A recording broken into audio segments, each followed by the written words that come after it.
দ্বিজাতি তত্ত্ব, two nation theory.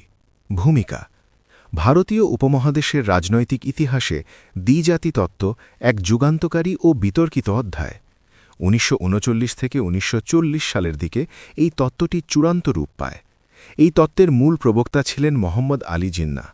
মূলত ধর্মীয় সংস্কৃতির ভিন্নতার উপর ভিত্তি করে একটি পৃথক রাষ্ট্র গঠনের দাবি ছিল এই তত্ত্বের প্রাণ।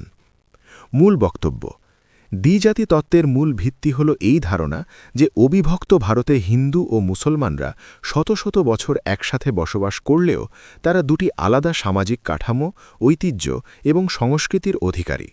জিন্নাহর মতে হিন্দু ও মুসলমানরা দুটি ভিন্ন ধর্মীয় দর্শনের অনুসারী, যাদের সামাজিক রীতিনীতি এবং সাহিত্য সম্পূর্ণ আলাদা, এমনকি তাদের ইতিহাস ও বীরত্বগাথার নায়কও ভিন্ন। প্রেক্ষাপট ও উত্থান: ১. সাংস্কৃতিক ও ধর্মীয় পার্থক্য।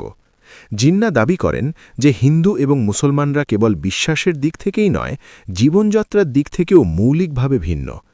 ২. রাজনৈতিক নিরাপত্তাহীনতা। ১৯৩৭ সালের প্রাদেশিক নির্বাচনের পর মুসলমানদের মধ্যে এই ধারণা জন্মায় যে হিন্দু সংখ্যাধিক্য ভারতে মুসলিম স্বার্থ সংরক্ষিত হবে না। ৩. লাহোর প্রস্তাব, ১৯৪০। ১৯৪০ সালের ৩রা মার্চ লাহোর অধিবেশনে এই তত্ত্বকে আনুষ্ঠানিকভাবে রূপ দেওয়া হয়, যেখানে ভারতের মুসলিম সংখ্যাগরিষ্ঠ অঞ্চলগুলো নিয়ে আলাদা রাষ্ট্র গঠনের দাবি করা হয়। জিন্নাহর বিখ্যাত উক্তি: মোহাম্মদ আলী জিন্নাহ ১৯৪০ সালে লাহোর অধিবেশনে বলেন, "Hindus and Muslims belong to two different religious philosophies, social customs, and literatures. They neither intermarry nor interdine together. And indeed, they belong to two different civilizations which are based mainly on conflicting ideas and conceptions." তত্ত্বের প্রভাব ও ফলাফল: দ্বিজাতি তত্ত্বের প্রত্যক্ষ ফল হিসেবেই ১৯৪৭ সালে ভারত বিভক্ত হয়ে ভারত ও পাকিস্তান নামক দুটি স্বাধীন রাষ্ট্রের জন্ম হয়।